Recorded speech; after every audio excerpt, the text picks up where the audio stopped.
à toutes et à tous et bienvenue sur le mythique circuit Bugatti du Mans pour le 5e rendez-vous de la saison de l'Historic Tour, le championnat de France historique des circuits. Pour cet avant-dernier rendez-vous de la saison ici dans la Sarthe, pas moins de 24 courses au programme et 410 pilotes qui se sont donné rendez-vous pour se bagarrer au volant de pas moins de 380 autos datant des années 50 aux années 90. Vous l'aurez donc compris, un plateau en quantité mais également un plateau de qualité.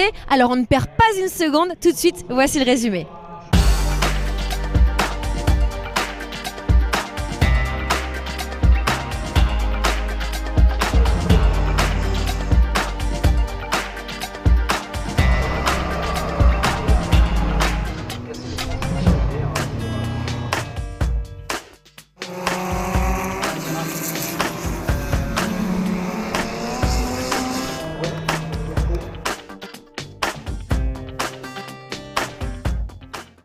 Notre premier invité de ce week-end Manceau roule en Sport Proto Cup, il s'appelle Éric Baumard. Bonjour Éric. Bonjour.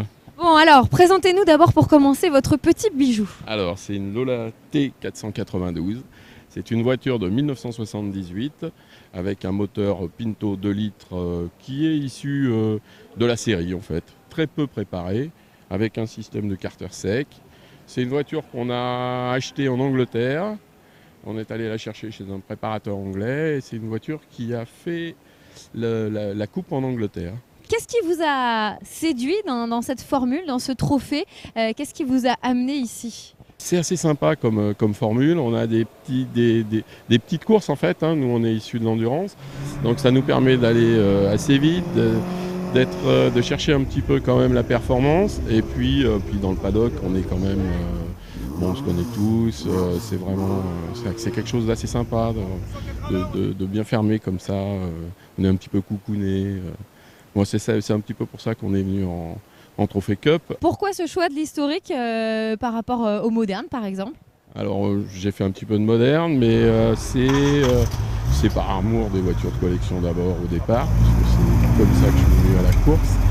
Et donc, j'aime la mécanique, on va dire les vieilles mécaniques. C'est quoi vos ambitions, vos objectifs? Il reste 2 meetings dans cette saison 2016. Alors, les ambitions, c'est d'être au moins dans les 5 premiers dans les sports 2000 avec un moteur Pinto, c'est-à-dire à peu près à la même puissance. Là, je crois qu'au qualif, on est 2 ou 3. Quoi. Voilà. Merci beaucoup Éric, on va vous laisser aller vous préparer parce que la première course du Sport Proto Cup de ce meeting du Mans est à suivre dans quelques instants. Et c'est bien depuis la 3e place de sa catégorie que va s'élancer Éric Baumard, 21e sur une grille de départ qui compte pas moins de 38 concurrents. Et dans cette première manche, ce sont les Sports 2000 britanniques à moteur fort de Duratec plus récente qui mènent d'entrée les débats. Michael Gibbons s'installant aux commandes alors que la bagarre fait rage pour la 2e place entre Tom Stoughton et Patrick Sherrington. Mais l'entrée en piste du safety car pour évacuer plusieurs concurrents va remettre les pendules à l'heure. Et à la relance, on retrouve Éric Baumard à la 21e position et toujours 3e de sa catégorie.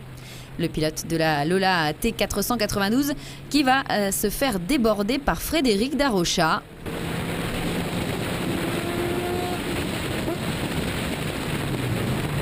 Le pilote de la Lucchini numéro 15 qui s'offrira une belle remontée pour aller pointer en 3e position du classement Sport Proto Cup français, juste derrière Jean Lafargue et sa Lucchini SP390, 7e du classement général. La victoire revient quant à elle à Franck Metzger et sa Cesca 740.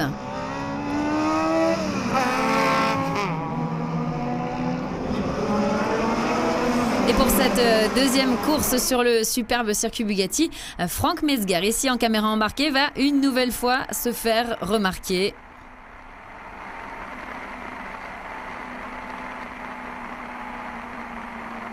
À la bagarre pour la tête avec les concurrents anglais dès les premiers mètres, le pilote de la numéro 8, 5e, occupe confortablement la première place du classement Sport Proto Cup.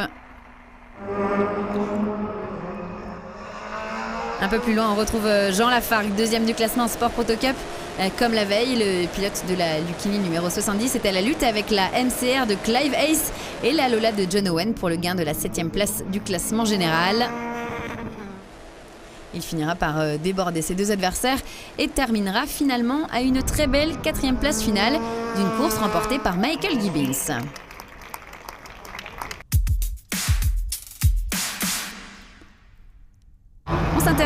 ans au Challenge Formule Ford historique et à l'un de ses grands animateurs, François Bell. Une belle histoire qui dure depuis pas loin de 10 ans pour le Dromois et sa Lola de 1978. Il nous la raconte. Tout vient de l'école Palmyre en fait. Moi j'ai commencé à peu près à 40 ans on va dire à piloter en allant chez eux prendre des cours de pilotage et petit à petit je me suis amélioré et un jour le patron a dit tu peux faire une course et ça s'est bien passé et c'est parti comme ça. C'est des plateaux sympas, franchement tous mes concurrents c'est des copains. On s'amuse beaucoup en piste. Et puis c'est quand même pas très cher quoi. C'est quand même pas très cher pour Même j'avais parlé du niveau de performance, c'est des vraies voitures de course, on change la boîte de vitesse, on règle les freins. Enfin, c'est des belles voitures quoi. C'est des belles voitures. Tenant du titre dans la catégorie, François Bell a également été sacré champion de France historique monoplace et proto l'an passé. Une lancée sur laquelle il aimerait bien poursuivre malgré la très forte concurrence. Cette année, pour l'instant, je suis encore en tête, tout va bien, quoi, mais je pense que ça va être dur. La fin de saison va être dure parce qu'il y a plusieurs pilotes qui maintenant vont très très vite, quoi. Ce week-end, il n'a pas très bien commencé. Bon, j'ai fait quand même la 3e place au qualif, mais on a cassé un triangle avant. Ça fait que j'ai pu faire que 3 tours au qualif. Et c'est depuis la 3e place sur la grille de départ que s'élance François Bell pour la première course Mancel. Et à l'extinction des feux, c'est Ghislain Génécan qui prend l'avantage. Le pilote de la 10 qui devance Xavier Michel, Stéphane Brunetti et Alain Girardet. Le pilote de la 2 qui ne va d'ailleurs pas attendre longtemps pour s'emparer de la 3e place aux dépens de Brunetti et sa Van Diemen. Alors que devant, on le voit, Xavier Michel dérobe les commandes de la course à Ghislain Génécan. Mais c'était sans compter sur un Alain Girardet des grands jours puisqu'à 3 tours de l'arrivée, la Lola numéro 2 va dérober sa 2e position à la Crossel de Ghislain Génécan.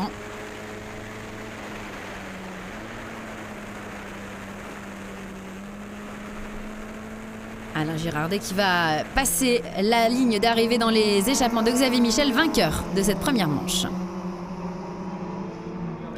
Le lendemain, c'est Xavier Michel qui va prendre le meilleur envol devant Alain Girardet. Un duel va alors très vite débuter entre les deux hommes, Girardet récupérant les rênes de la course au 2e passage, avant que Michel ne lui reprenne son bien au tour suivant. Un peu plus loin, François Bell parvient lui à se hisser en 4e position en débordant la Van Diemen de Brunetti. Le voilà parfaitement bien placé pour assister à la superbe bagarre que vont se livrer les 3 hommes de tête. Une lutte qui tourne d'abord au duel entre Michel et Génécan. Ce dernier s'installant en tête du peloton au 6e tour. Mais Michel contre-attaque 3 tours plus tard. Le revoilà aux commandes à 3 boucles de l'arrivée. Et tandis que Michel se dirige vers un doublé, François Bell profite, lui, des dernières minutes de course pour chipper la 3e place finale à Alain Girardet. Sous le damier, Michel s'impose donc devant Génécan et Bell.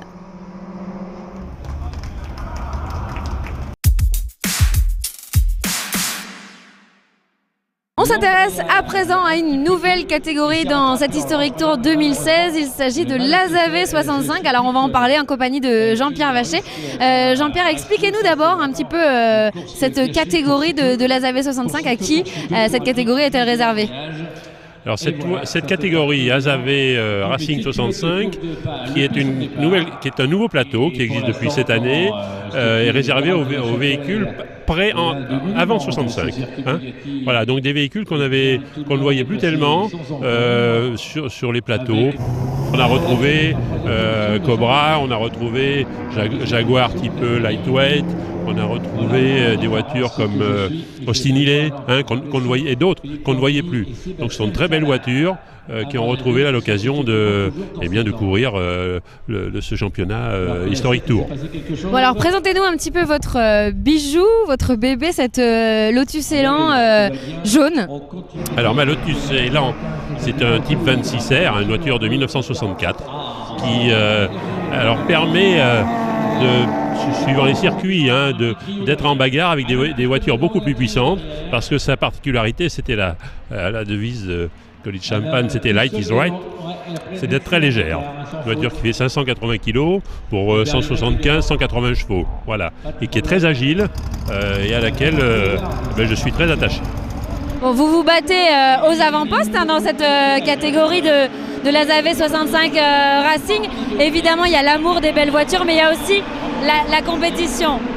De par ma régularité et puis une victoire au Castellet en début de saison et des deuxièmes, des troisièmes places, je dirais, me permet d'être en tête du challenge. Ce qui est pour tout dire un peu inespéré face au gros cube. Un dernier mot pour les gens qui nous regardent et qui auraient peut-être des petits bijoux datant d'avant les années 65 dans leur garage, Jean-Pierre, pour les encourager à venir vous rejoindre et participer à ce trophée. Oui, c'est la série qu'il leur faut parce que je dirais qu'il y a de belles voitures. En piste, on se bagarre mais on se respecte.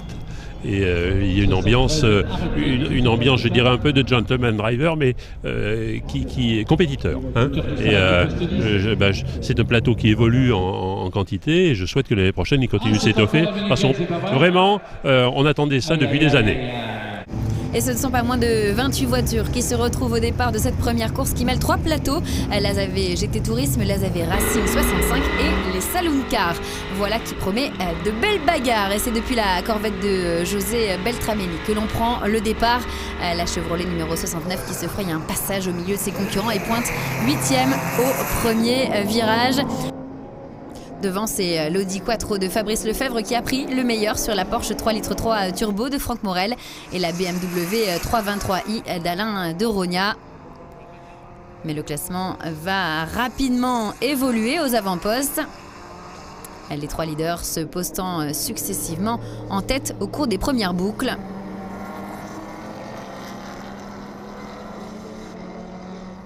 Alors qu'un peu plus loin, la 2,8 litres RSR de Ghislain Gobert s'empare de la 5e position aux dépens de Didier Gruot. Devant, la lutte pour la victoire finale va tourner à l'avantage d'Alain de Rogna qui remporte également la catégorie Saloon Car devant Fabrice Lefebvre.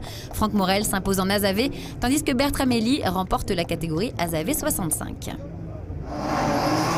La deuxième course va être une nouvelle fois très agitée. Si de Rogna prend le meilleur en vol à l'extinction des feux, derrière, Gobert va profiter d'une erreur de Lefebvre pour s'emparer de la 2e place. Mais le safety car va très vite entrer en piste après l'accrochage de Jean-Pierre Vachier avec la Caterham de Thierry Lortal dans le tout premier tour. À la relance, de Rogna conserve les commandes devant Franck Morel qui s'est emparé de la 2e position aux dépens de Gobert. Mais Morel ne va pas longtemps en profiter.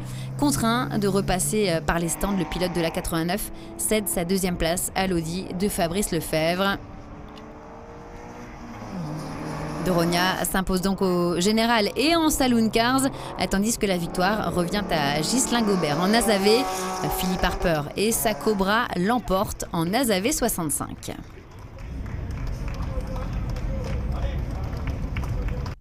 Un coup d'œil au classement avec le titre assuré en monoplace proto pour Ugo Carini, mais le jeune pilote peut encore être rejoint sur la plus haute marche par Robert et Bellou.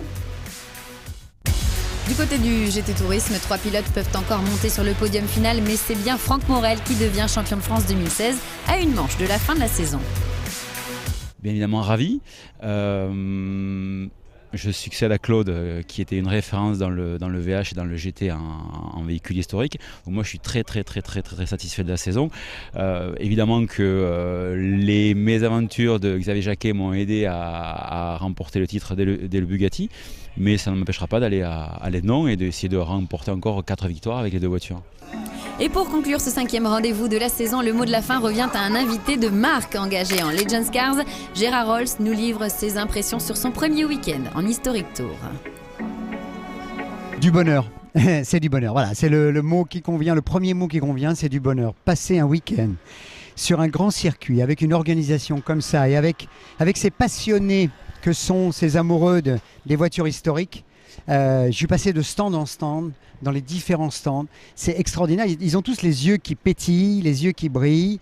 Ils sont habillés de temps en temps un peu à l'ancienne aussi, même s'il faut maintenant des combinaisons modernes, mais ils viennent avec leur voiture plus ou moins aussi historique. C'est un grand bonheur.